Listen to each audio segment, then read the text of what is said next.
Mari kita berdoa. Bapa di surga, Engkau Allah yang sangat baik, sungguh teramat baik. Kami bersyukur kami boleh menjadi umat pilihan-Mu. Kami bersyukur Tuhan, setiap hari kami boleh menikmati kemurahan-Mu. Kami menikmati akan segala kebaikan-Mu. Dan biarlah kami juga boleh punya hati untuk selalu mau mengenal Engkau, untuk selalu mau mendekat kepadamu Tuhan. Karena kami tahu kami tidak bisa hidup tanpa Engkau. Karena itu pagi ini Tuhan, kalau kami boleh menaikkan puji-pujian dan kami boleh menyembah Engkau, itu juga karena kasih karunia-Mu. Buat kami pagi ini meneduhkan diri. Biar Engkau berbicara kepada kami Tuhan, dengan hikmat, wahyu dan pengertian yang Engkau turunkan atas kami, supaya kami menangkap apa yang Engkau mau. Untuk pagi ini kami renungkan bersama. Terima kasih Tuhan, urapan yang baru Kau turunkan atas kami di dalam nama Tuhan Yesus. Amin. Shalom, selamat pagi saudara-saudara yang ada di tempat ini maupun yang mengikuti streaming. Beberapa waktu ini saya merenungkan masa-masa ketika bangsa Israel mau masuk ke tanah Kanaan. Karena apa? Karena saya berpikir bahwa kalau hari-hari ini Tuhan memberikan banyak mujizat di taman Tuhan, dan beberapa waktu kita selalu diingatkan itu bahwa ada banyak hal yang harus menjadi bagian kami untuk kita lakukan. Kita belajar tentang wadah yang besar dan sebagainya. Itu bagian kita yang harus kita lakukan. Saya merenungkan begini. Bangsa Israel itu sayang sekali ya. Dia sudah ada di depan tanah perjanjian, tinggal masuk. Tapi kok gagal. Nah, karena itu saya berpikir kita juga harus benar-benar juga mempersiapkan diri ketika kita mendengar banyak hal untuk kita bisa lakukan. Bagaimana kita mempersiapkan hati kita membuat wadah yang besar dan sebagainya. Supaya kita jangan seperti bangsa Israel. Paulus menceritakan kepada jemaat Korintus, bangsa Israel itu menjadi sebuah peringatan. Jadi tentunya kita juga belajar untuk itu menjadi sebuah peringatan. Nah, ketika saya merenungkan kenapa ya bangsa Israel itu kok gagal masuk Kanaan. Dan ternyata kita lihat di dalam Ibrani 3 ayat 17 sampai 19 dikatakan demikian. Dan siapakah yang ia murkai 40 tahun lamanya? Bukankah mereka yang berbuat dosa dan yang mayatnya bergelimpangan di padang gurun? Dan siapakah yang telah ia sumpahi bahwa mereka takkan masuk ke tempat perhentiannya? Bukankah mereka yang tidak taat? Demikianlah kita lihat bahwa mereka tidak dapat masuk oleh karena ketidakpercayaan. Jadi di sini saya melihat bahwa ternyata bangsa Israel tuh nggak percaya sama Tuhan, sehingga karena dia tidak percaya, dia sulit untuk taat. Nah, biasanya ketaatan kita itu pasti didasari karena kita percaya. Kalau kita sebagai seorang karyawan, kita bekerja dan kita lakukan semua pekerjaan karena kita percaya kepada pimpinan kita. Kalau kita sebagai anak buah juga seperti itu, karena kita percaya.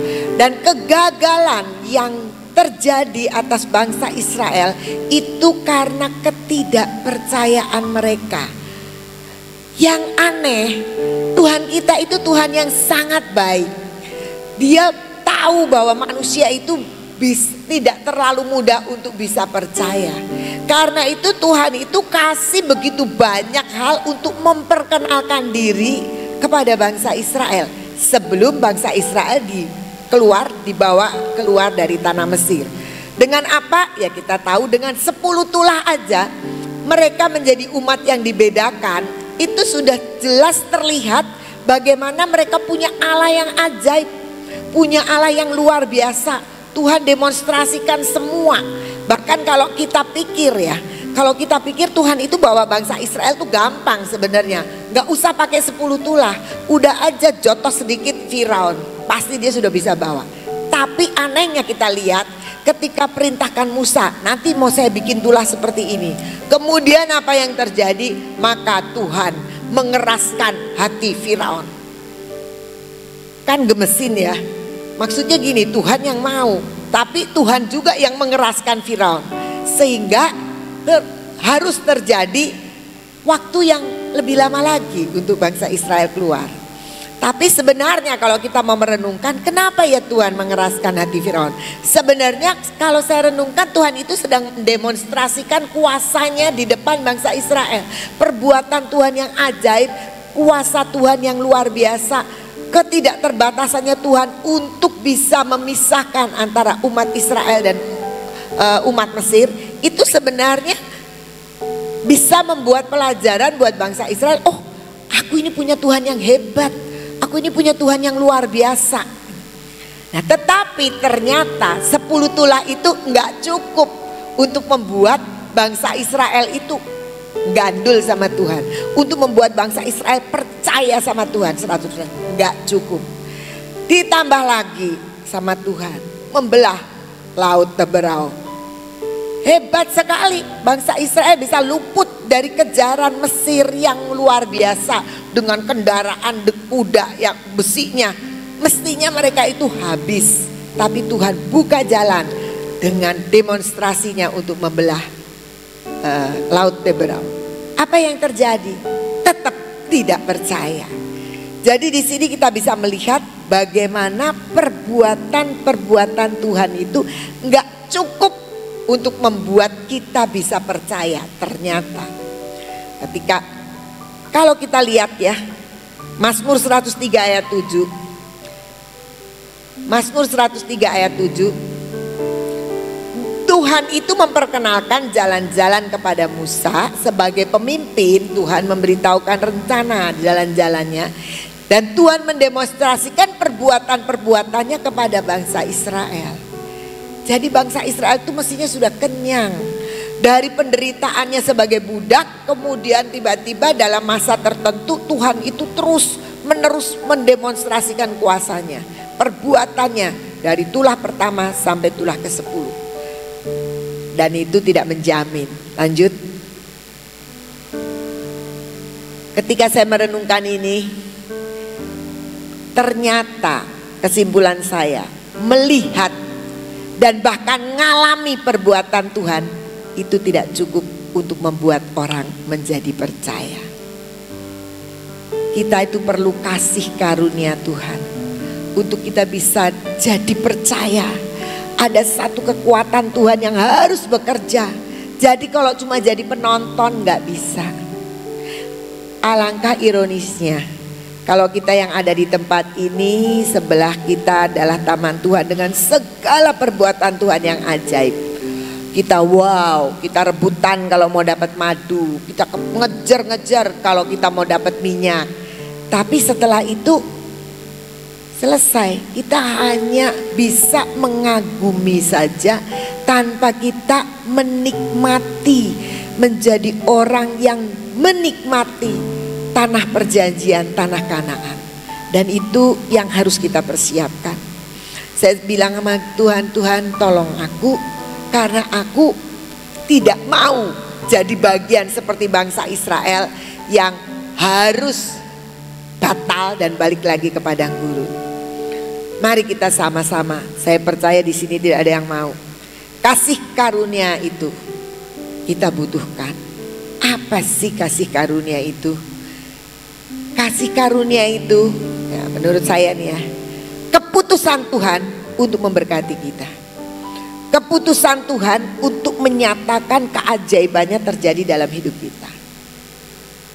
Kalau itu keputusan Tuhan, jadi tentunya yaitu mau-maunya Tuhan. Tetapi yang Tuhan inginkan adalah kita semua itu dapat kasih karunia-Nya. Nah, saya melihat di sini ada 3 tokoh yang dapat kasih karunia Tuhan. Kita lihat Nuh yang pertama, Kejadian 6 ayatnya yang ke-8. Dikatakan demikian. Tetapi Nuh mendapat kasih karunia di mata Tuhan. Itu terjemahan barunya. Cuma dikatakan di dalam The Message, but Noah was different. God liked what he saw in Noah. Jadi ternyata kenapa Noah itu dapat kasih karunia. Tadi kalau saya katakan kasih karunia itu maunya Tuhan. Kasih karunia itu datang atas keputusan Tuhan untuk mendatangkan kasih karunia. Tapi ternyata Tuhan itu tidak semena-mena kasih karunia si A, tidak kasih karunia si B. Ternyata Noah itu mendapat kasih karunia di mata Tuhan karena Tuhan itu melihat apa yang ada di dalam diri Noah, apa yang ada di dalam diri Nuh, apa yang ada di dalam batinnya Nuh. Seperti apa sih Nuh itu? Dikatakan di dalam ayat 9-nya dari Kejadian 6 itu, karena sebenarnya inilah riwayat Nuh. Nuh adalah seorang yang benar dan tidak bercela di antara orang-orang sezamannya. Dan Nuh itu hidup bergaul dengan Allah. Jadi kenapa Nuh itu dapat mendapatkan kasih karunia? Karena ketika itu Nuh hidup di zaman orang-orang yang lagi gak karuan lah. Orang-orang yang duniawi banget. Orang-orang yang tidak baik. Tetapi dikatakan Nuh itu tetap hidup tidak bercela. Kenapa? Karena dia hidup bergaul dengan Allah. Siapa kita sebenarnya? Itu bisa dilihat dengan siapa kita bergaul. Kalau kita bergaul dengan orang-orang yang suka makan, biasanya kita ketularan. Kalau kita bergaul dengan orang-orang yang suka mencemooh, bisa ketularan. Jadi orang-orang yang mencemooh. Kalau kita bergaul dengan orang-orang yang tidak beribadah, tidak takut Tuhan, kita juga bisa jadi orang-orang yang tidak suka beribadah. Tetapi dengan siapa kita bergaul? Dengan orang-orang yang beribadah, dengan orang-orang yang cinta Tuhan, dengan orang-orang yang tidak mau hidup sembrono, kita akan terbawa juga hidup seperti itu. Nah, karena itu kita lihat kenapa Tuhan menurunkan kasih karunia kepada Nuh. Karena Nuh adalah hidup bergaul dengan Allah dan tidak bergaul dengan tetangga-tetangganya yang pada waktu itu tidak mau mengenal Tuhan. Hidup tidak bercela di tengah-tengah kehidupan yang bisa mengkontaminasi hidupnya.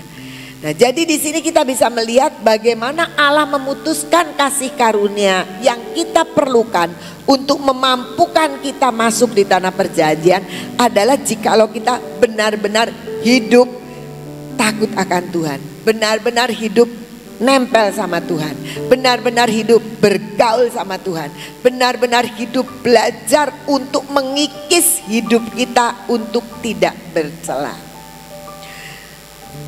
Saya belajar terus, walaupun kadang-kadang bisa gagal. Tetapi ketika kita gagal, emosi, kesal, tapi kita harus belajar balik lagi apa yang firman sedang berbicara kepada kita. Karena saya percaya ketika kita bergaul dengan Allah, kita bergaul dengan rohnya, maka Roh Kudus itu yang akan menunjukkan kepada kita apa yang harus kita lakukan dengan benar. Yusuf itu hidup di tengah-tengah bangsa yang tidak mengenal Tuhan. Tapi kita melihat ketika Yusuf itu ada di rumah Potifar, dia bisa menjaga akan hidupnya tidak bercela. Ketika dia masuk di liang tutupan atau di penjara, dia bisa menjaga, bahkan dia terlihat menjadi orang yang bergaul dengan Tuhan dan dipercaya orang. Jadi kita bisa lihat kasih karunia Tuhan itu turun atas setiap orang-orang yang bukan sekedar terkagum-kagum dengan perbuatan Tuhan dan ingin perbuatan Tuhan terjadi dalam hidup kita tanpa bergaul dengan Tuhan. Itu tidak akan turun. Tapi kasih karunia Tuhan itu turun kepada orang yang selalu mau berusaha hidup benar, tidak bercela, dan selalu bergaul dengan Tuhan. Saya percaya di sini semua pasti suka untuk mendapatkan kasih karunia Tuhan, termasuk saya juga. Tapi seberapa kita hidup? Kadang-kadang saya melihat hidup kita itu di sini, kalau kita sedang bertemu dengan orang-orang Gracia ya baik-baik semua. Tapi nggak usah begitu. Begitu kita keluar dari sini, kita sudah bisa ngomongin orang lah, ngeributin orang lah, berbohong lah dan sebagainya. Mari kita belajar supaya kita tidak menjadi seperti bangsa Israel. Dapat semua janji Tuhan, nonton semua perbuatan Tuhan, tapi ternyata kita tidak bisa melangkah ke tanah perjanjian. Mari kita sama-sama berdoa. Kita sudah sama-sama doa dan puasa untuk segala sesuatu yang terbaik yang Tuhan rencanakan di tempat ini terjadi. Biarlah kita juga menjadi bagian yang menikmatinya, jangan bagian yang tidak menikmati. Karena kita harus percaya bahwa Tuhan itu nyata dan Dia mengerjakan apa yang Dia janjikan. Kita lihat lagi tokoh yang lain, yaitu Musa. Di dalam Keluaran 33 ayat 17 dikatakan demikian.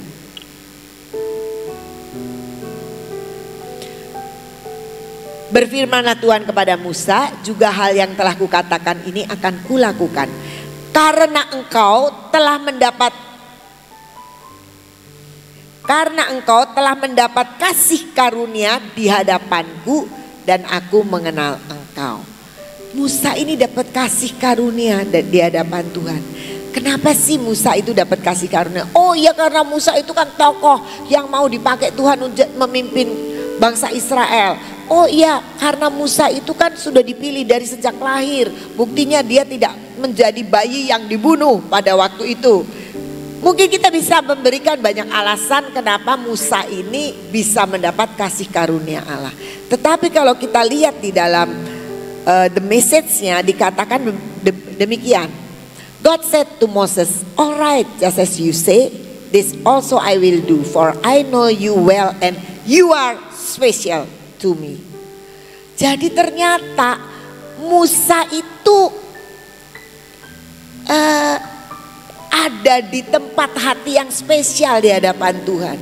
Musa itu benar-benar bukan sekedar pemimpin. Di Alkitab ada banyak pemimpin-pemimpin yang Tuhan pakai dan Tuhan berkati. Tetapi untuk Musa ini dikatakan bahwa aku itu kasih kamu karunia sebab kamu itu spesial di depanku. Bagiku engkau itu spesial. Berarti Musa itu punya tempat di hati Tuhan yang berbeda dengan yang lain. Dan Tuhan bilang itulah sebabnya aku memberikan kasih karunia kepada Musa. Nah sebenarnya ada apa sih dengan Musa itu? Bilangan 12 ayat 3 mengatakan demikian.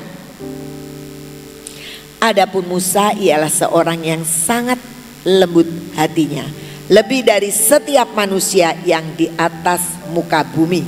Jadi di sini kita lihat Musa itu ternyata walaupun bisa marah, walaupun Musa itu bisa kesal, walaupun Musa itu bisa ya mungkin lakukan emosi sama seperti kita juga begitu. Tetapi Musa itu hatinya lembut sekali. Lembut itu bukan lemah ya. Lembut itu bukan ya lemes gitu. Tapi orang yang lembut hati, saya bayangin orang yang lembut hati itu orang yang sangat mudah untuk dibentuk.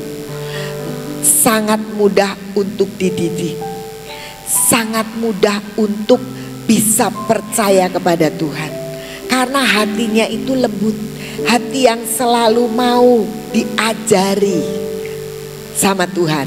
Dan itu dikatakan seperti itu loh Musa.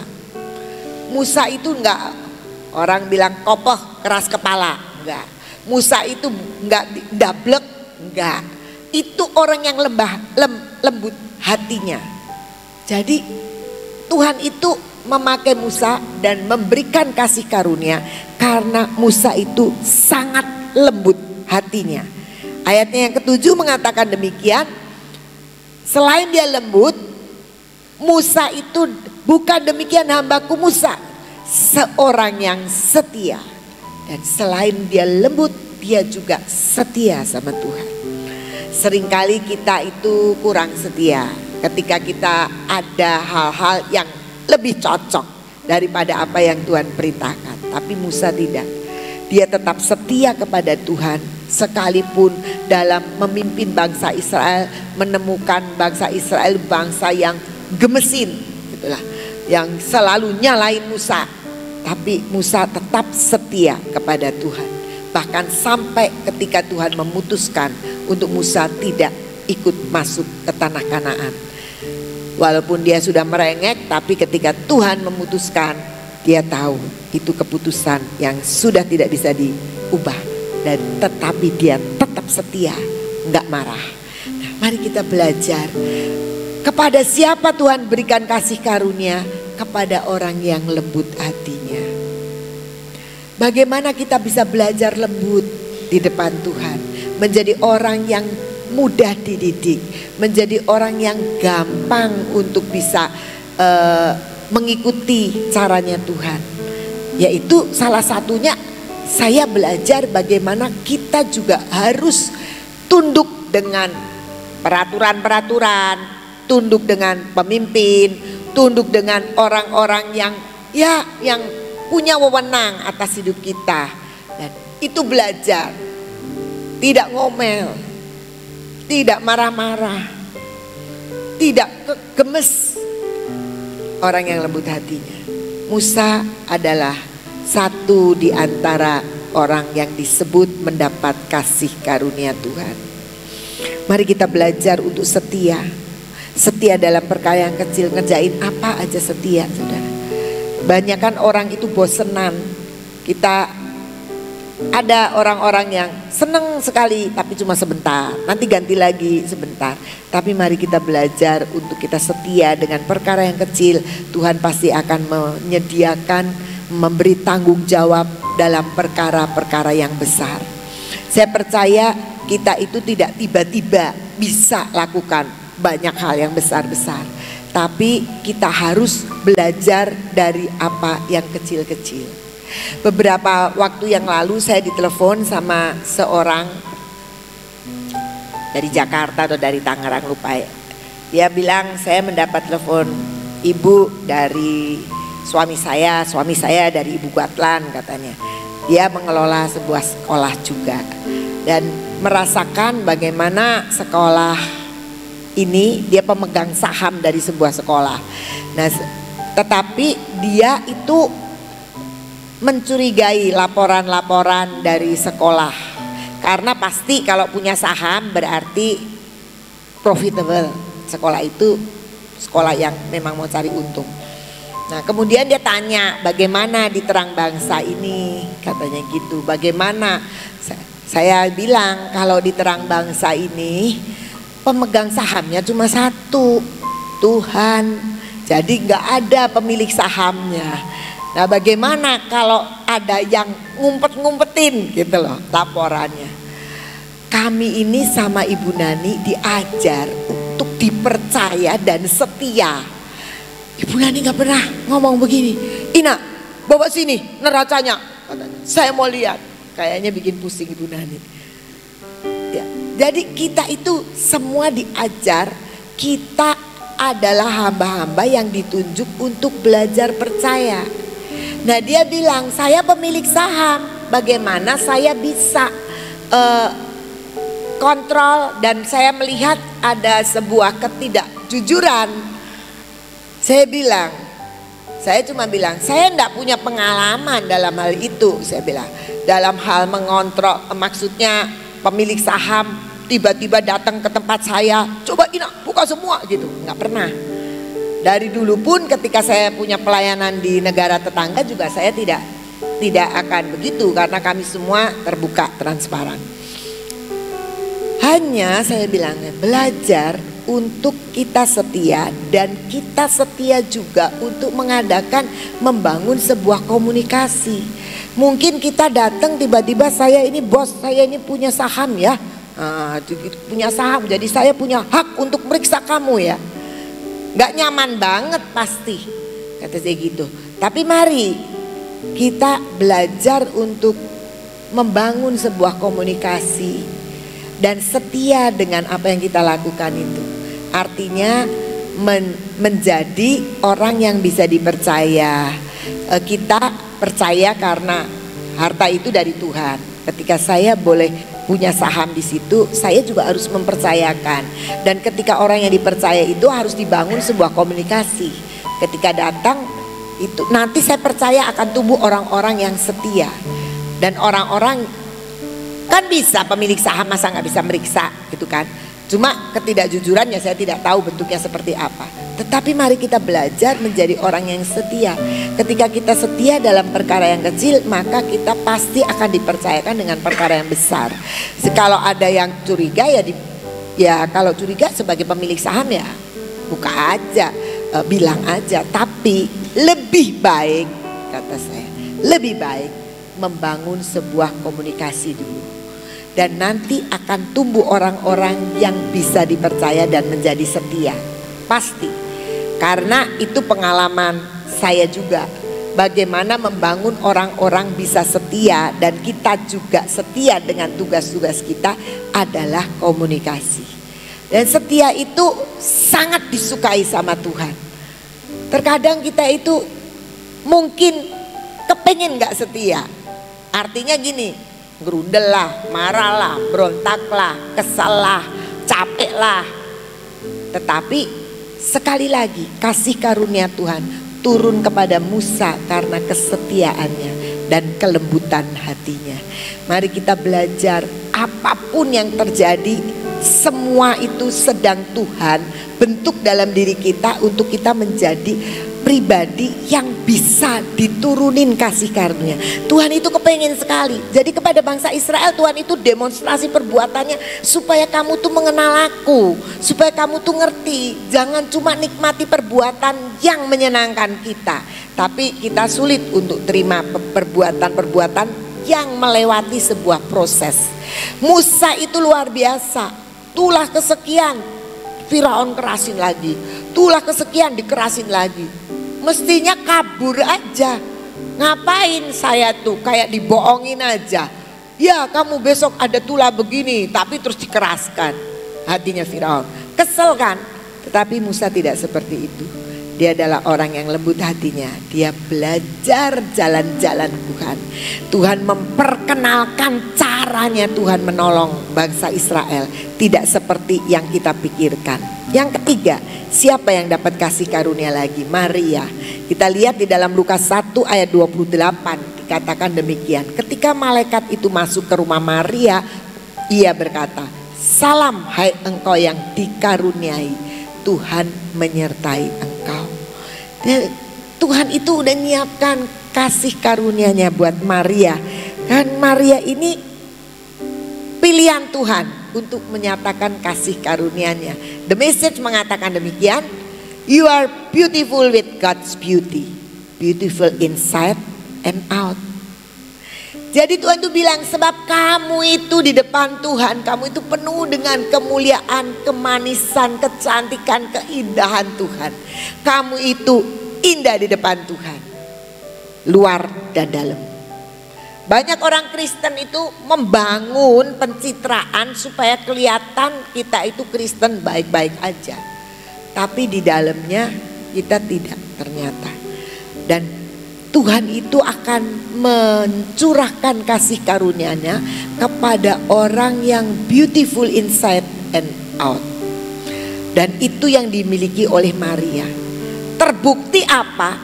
Terbukti ketika dapat kabar, oh Maria kamu itu dapat kasih karunia Tuhan. Waduh, kita kalau dengar begitu seneng banget. Aduh, Tuhan mau berkati aku apa ya?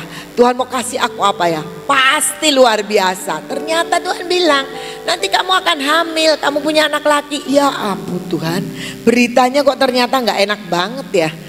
Artinya aku tuh belum bersuami loh Tuhan. Gimana nanti kalau aku dirajam? Kalau orang tahu aku hamil tanpa pernikahan, gak ada suaminya.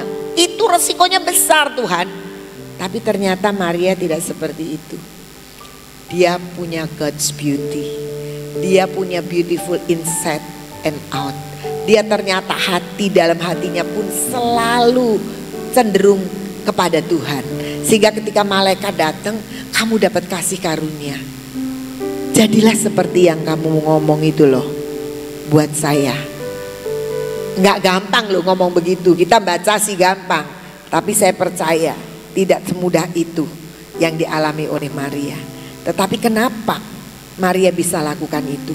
Karena dia punya kecantikan batin yang terus menerus memancarkan kemuliaan Tuhan. keindahan Tuhan. Semua yang Tuhan miliki ada di dalam hatinya. 1 Petrus 3 ayat 4 mengatakan demikian. Perhiasanmu ialah manusia batinia yang tersembunyi dengan perhiasan yang tidak binasa, yang berasal dari roh yang lemah lembut dan tentram, yang sangat berharga di mata Allah. Jadi kita sebagai orang percaya, kalau kita mau terima kasih karunia Tuhan, biarlah hidup kita membangun apa yang ada di dalam. Ya yang di luar juga pasti, tetapi kalau yang di dalam ini dibangun, maka yang keluar dari hatimu terpancar kehidupan, terpancar kemuliaan, terpancar kebaikan, terpancar kemurahan Tuhan. Karena dikatakan itu semua berasal dari roh yang lemah lembut dan tentram. Dan itu sangat berharga di mata Allah. Sehingga karena begitu berharganya, Tuhan sampai kasih karunia. Kadang-kadang hal yang sepele itu membuat kita tidak memiliki hal yang baik di dalam diri kita. Sepele-sepele aja.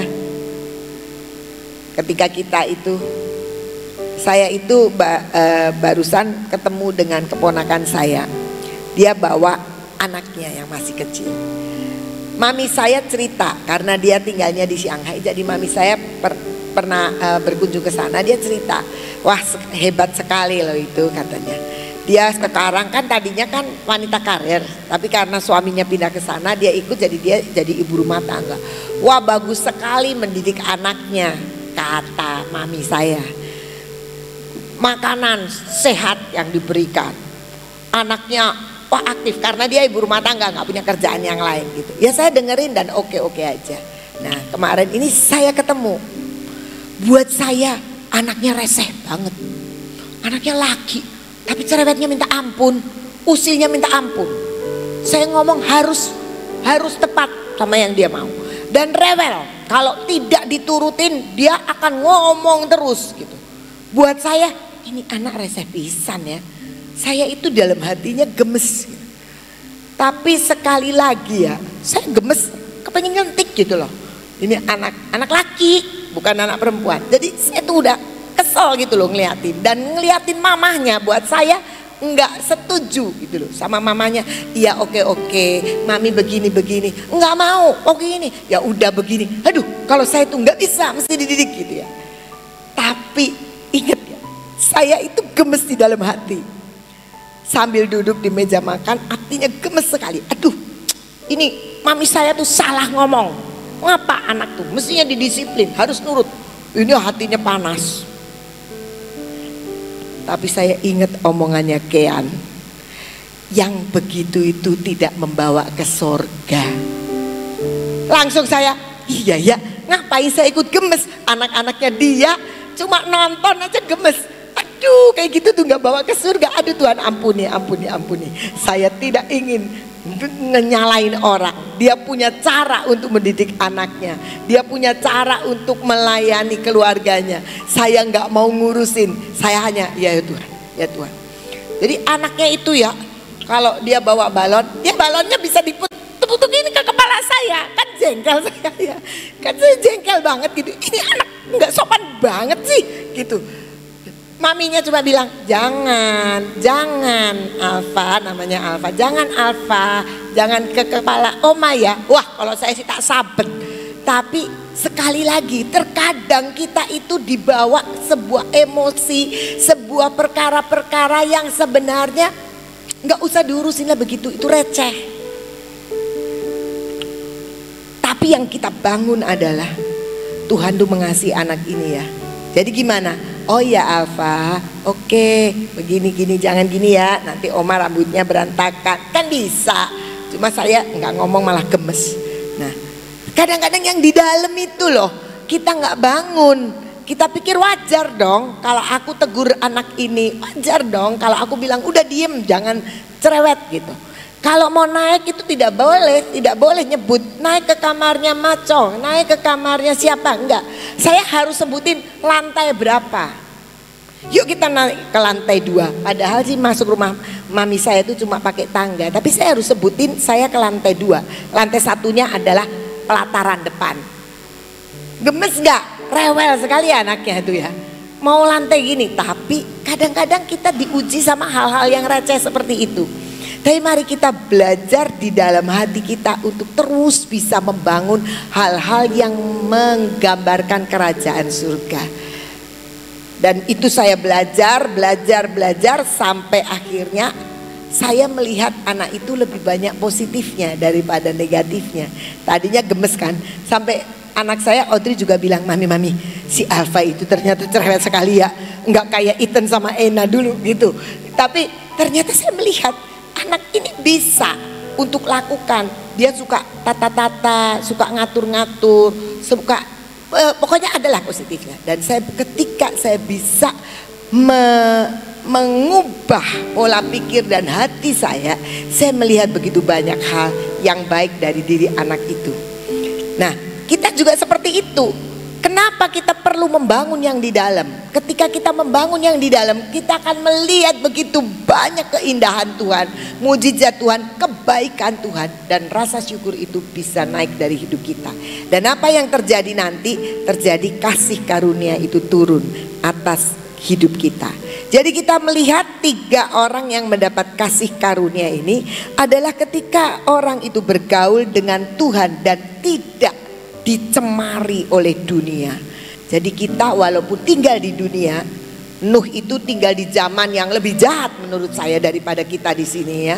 Tetapi dia tidak dicemari oleh dunia. Dia punya keputusan-keputusan yang tepat untuk tetap hidup tidak bercela di depan Tuhan. Yang kedua kita lihat bahwa orang yang mendapat kasih karunia adalah orang yang memiliki hati yang lembut dan yang setia. Kita mudah dibentuk, kita mudah diajar, kita mudah untuk dididik supaya kita benar-benar jadi seperti yang Tuhan mau. Karena saya percaya semua kita, saudara dan saya, masih terus mengalami gosokan dan pembentukan untuk mengikis semua yang masih ada di dalam diri kita. Nah, kemudian kita juga percaya bahwa kita harus membangun sesuatu yang di dalam. Jangan cuma baik di luarnya. Oh, kita ramah sekali di luarnya. Oh, kita baik. Tapi nanti kalau sudah di dalam hati kita, kita marah. Di dalam hati kita, kita ngomongin orang. Di dalam hati kita, kita mungkin lakukan hal-hal yang Tuhan tidak mau. Tetapi kita membangun yang di luar terlebih yang di dalam. Karena saya percaya ketika membangun kita di dalam, kita pasti yang keluar itu sama seperti yang ada di dalam. Tapi kalau kita hanya membangun yang di luar, belum tentu yang di dalam itu terjadi. Sama seperti orang muda yang kaya datang ke Tuhan, apa yang bisa membuat aku dapat hidup yang kekal? Dia sudah lakukan semua yang lahiriah. Tapi Tuhan bilang kurang satu, jual milikmu. Karena itu yang mengikat di dalam hati. Dan itu yang di dalam hati yang harus dilepaskan. Dan semua yang mengikat kita dalam hati harus digantikan dengan pengikatan kita kepada Tuhan. Itu saja sharing kita. Mari kita sama-sama terima kasih karunia Tuhan Yesus. Tuhan Yesus memberkati. Saudara, kalau kita lihat hari-hari ini ya, kan kita itu sedang memperbaiki tembok yang runtuh, tembok yang lubang. Nah, hari ini ada 3 hal poin yang kita harus menyelidiki dalam kehidupan kita, yaitu apakah saya itu sudah hidup bergaul dengan Tuhan dan tidak dicemari dunia. Kalau kita masih dicemari dunia, yang tadi ceritakan sama Ibu Ina tentang pencemaran, ya tadi yang diceritain tentang cucunya, itu si cucunya Tessa rasanya ya. Karena Tessa itu anaknya dari kakaknya Ibu Ina ya. Saya juga kenal karena pada saat itu mereka ini pernah sekolah juga di Kanada ya. Nah, dikatakan dicemari dunia, lihat segala sesuatu dengan gemas gitu. Karena apa? Lihat matanya tuh, lihat mata kayak gitu ya. Nah, itu termasuk tembok yang berlubang atau temboknya itu pertahanannya runtuh ya. Jadi terus memiliki hati yang lembut dan setia. Coba sudah belum kita itu punya hati yang lembut dan setia? Kalau belum, itu temboknya masih runtuh ya. Terus dikatakan membangun yang di dalam bukan yang di luar saja. Nah, bagaimana salah satu hal untuk ngecek membangun yang dari dalam itu adalah dalam kehidupan rumah tangga masing-masing, ya. Bagaimana sikap kita terhadap mbak-mbak, bagaimana sikap kita terhadap karyawan, bagaimana sikap kita terhadap suami atau istri kita, terhadap mertua, orang tua, anak. Nah, itu membangun dari dalam, ya. Apakah masih lubang ataukah bahkan runtuh? Nah, inilah yang harus kita lakukan dalam doa puasa, ya. Sebab doa puasa ini penting sekali membangun dari dalam sampai kita bisa berbuah. Buahnya dapat dinikmati orang, akibatnya pasti terjadi lawatan surga menyentuh bumi. Saya sangat berdoa sekali dan merindukan semuanya ini cepat terjadi. Terus kita harus banyak berdoa untuk apa yang Tuhan mau untuk setiap akhir bulan, yaitu melakukan suatu doa pemulihan Pondok Daud. Itu harus ada, sampai harus betul-betul terjadi sesuatu lawatan yang luar biasa, ya. Itu yang harus kita lakukan, karena saya percaya kalau kita doanya ini benar-benar, ya. Saya berdoa berharap semua yang di sini ikut puasa yang berantai itu, sampai di luar kota, saudara-saudara yang hari ini streaming, ingat bahwa Tuhan sangat merindukan hidup saudara berbuah dan menjadi berkat, ya. Itu yang saya ingin sampaikan kepada saudara. Yuk kita mulai berdoa, menutup celah akan apapun yang terjadi dalam keluarga kita. Mari kita berdoa, masing-masing berdoa. Apa celah yang belum tertutup di dalam keluarga kita? Minta Tuhan yang menyembuhkan.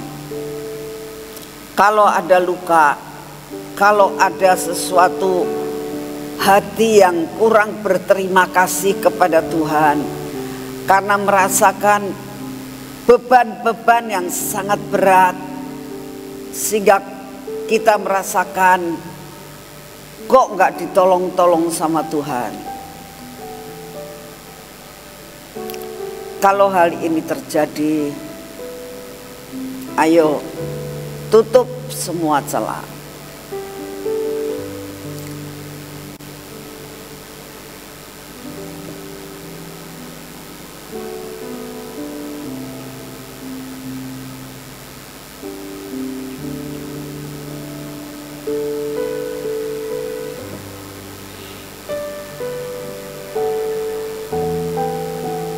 Bapak, kami juga berdoa untuk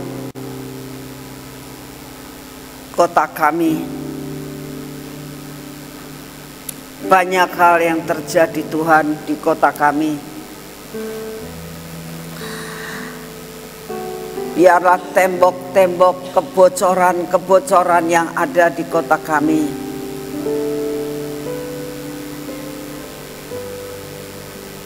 perkara-perkara yang tidak baik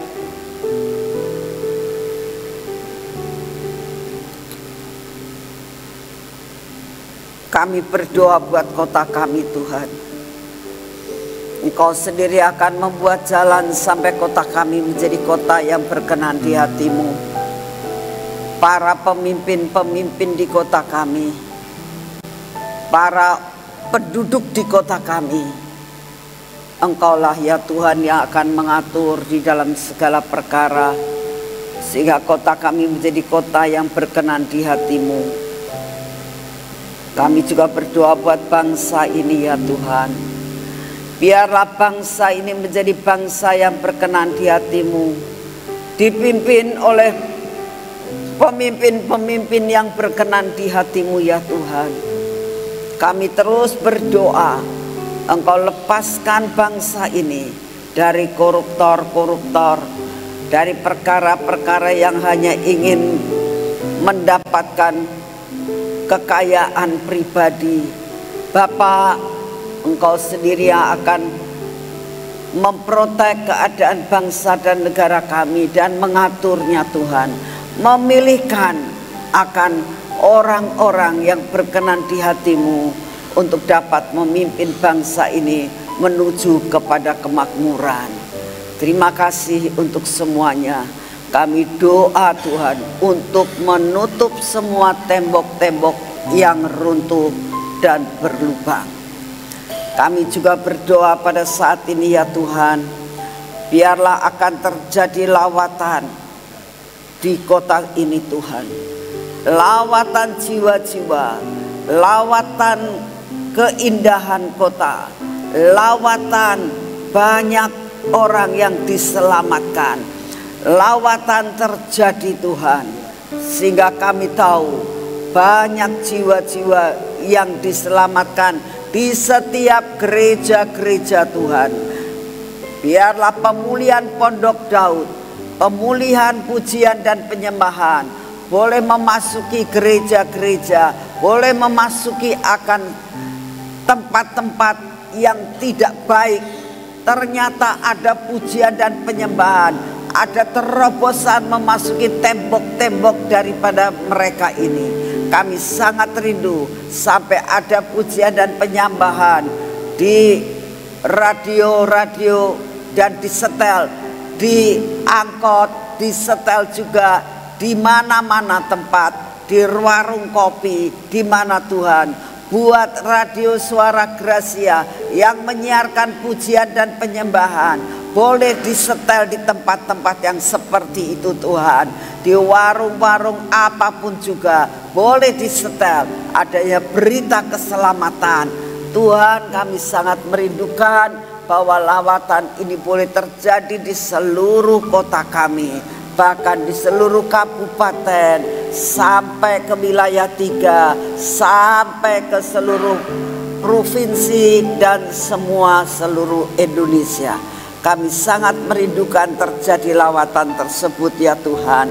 Kami juga berdoa saat ini Tuhan, biarlah mujizat-mujizat yang terjadi terus di taman, kami boleh merasakan ini mujizat yang luar biasa. Kalau kami boleh melihat, buat kami percaya dan tidak meremehkan seperti bangsa Israel yang akhirnya tidak bisa menikmati karena tidak percaya. Tuhan, kami berdoa semua anggota di tempat ini menjadi percaya Tuhan. Terima kasih untuk kasih setiamu. Biarlah kami yang doa puasa ini buat kami unity dalam keluarga, unity dalam persekutuan, sederap selangkah bersama-sama sampai lawatan datang di kota ini. Terima kasih untuk semuanya. Bapak, kami berdoa sebentar sore Engkau memberikan acara yang luar biasa di tempat ini Tuhan, bahwa Bapak Aruna akan membuat seminar 2 kali Tuhan, dari jam 5 dengan jam setengah 8. Kami berdoa biar kami boleh menangkap semua yang disampaikan, kami boleh tahu apa yang harus kami lakukan, siap-siap dan berjaga-jaga untuk melakukan bagian-bagian kami. Terima kasih untuk kasih setiamu. Kami percaya Tuhan bahwa Engkau mendengar semua doa-doa yang kami naikkan di hadapan-Mu, sampai kami lihat ada lawatan yang luar biasa, karena banyak hamba-Mu yang akan memberikan pembekalan dalam hidup kami. Terima kasih Bapak untuk pagi hari ini. Segala pujian, hormat dan syukur kami naikkan di hadapan-Mu, dan hari ini kami menerima kekuatan baru, kami menerima daya tahan tubuh yang baru, kami menerima segala sesuatu yang terbaik yang berasal daripada-Mu, karena Engkau memberikan kasih karunia buat kami. Di dalam nama Tuhan Yesus, mari kita masuk dalam pengurapan.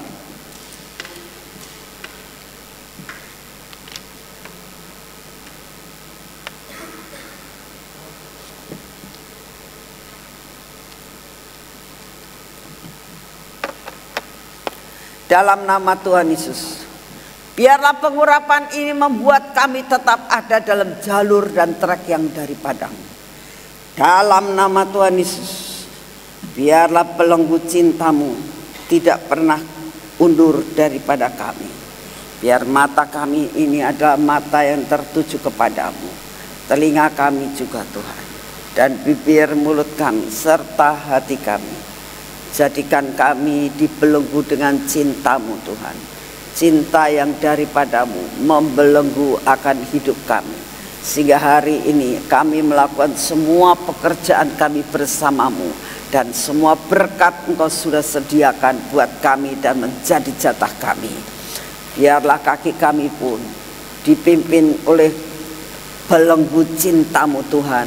Kami berjalan dengan cintamu, kami melakukan pekerjaan kami dengan cintamu, dan kami percaya semua yang kami lakukan dengan cinta akan membuat sesuatu hal yang luar biasa. Terima kasih untuk pagi hari ini. Segala pujian, hormat, dan syukur kami naikkan di hadapan-Mu. Dalam nama Tuhan Yesus. Amin. Saudara, saya mau mengingatkan sebentar sore itu kebaktian bukan jam 6 ya. Mulainya jam 5 ya.